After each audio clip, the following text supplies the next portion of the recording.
হাদিসের ভিতরে এসেছে যে একদা রাসূল পাক সাল্লাল্লাহু আলাইহি সাল্লাম সাহাবীদেরকে উদ্দেশ্য করে বললেন যে আমি কি তোমাদেরকে এমন কোনো বিষয় বলবো যাতে করে তোমাদের পূর্বের গুনাহসমূহ মাফ হয়ে যায় এবং তোমাদের মান মর্যাদা আল্লাহ পাক আরো বৃদ্ধি করে দেন। তখন সাহাবীরা রাসূল পাক সাল্লাল্লাহু আলাইহি সাল্লামকে বললেন, নিশ্চয় ইয়া রাসূলুল্লাহ, আপনি আমাদেরকে বলুন।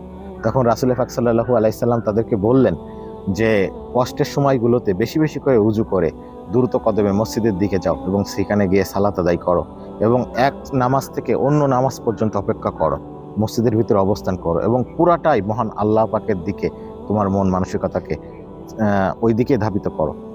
তো আমাদের বিষয়গুলো হচ্ছে অন্যরকম।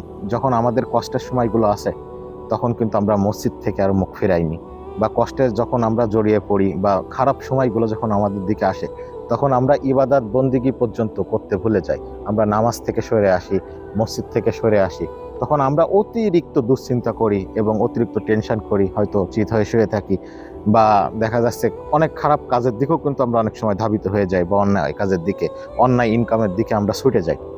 তো আসলে এটা করা যাবে না। হাদিসের এই যে হাদিসটা আমি আপনাদের সামনে বললাম, এই হাদিস থেকে প্রমাণিত হয় যে বেশি বেশি করে আল্লাহর কাছে সেজদা করা, বেশি বেশি করে তার কাছে দোয়া করা, বেশি বেশি নামাজ আদায় করা, সকল বিপদ আপদ থেকে কিন্তু আল্লাহ আমাদেরকে রক্ষা করবেন। তো আমরা এই সময়টাই আসলে সিদ্ধান্ত নিতে ভুল করি এবং এই আমাদের মন খারাপের দিনগুলোতে বা আমাদের বিপদ আপদ যখন আসে বা আমাদের খারাপ সময়গুলোতেই কিন্তু আমাদের দিনের কাছ থেকে সরে আসি, কারণ এ সময় শয়তান বিভিন্ন ধরনের কুমন্ত্রণা আমাদের দিয়ে থাকে, যার কারণে দিনের রাস্তা থেকে আমরা সরে আসি।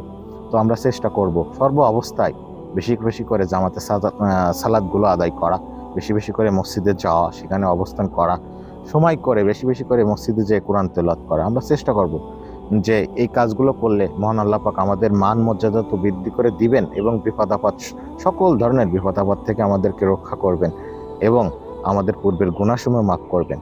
আরেকটা বিষয়, সেটা হচ্ছে দুনিয়াবী সকল সমস্যা থেকে মুক্তি পাওয়ার একটাই পথ, কিন্তু বেশি বেশি করে সালাত আদায় করা। আল্লাহ সবাইকে সেই তৌফিক দান করুন। আমিন।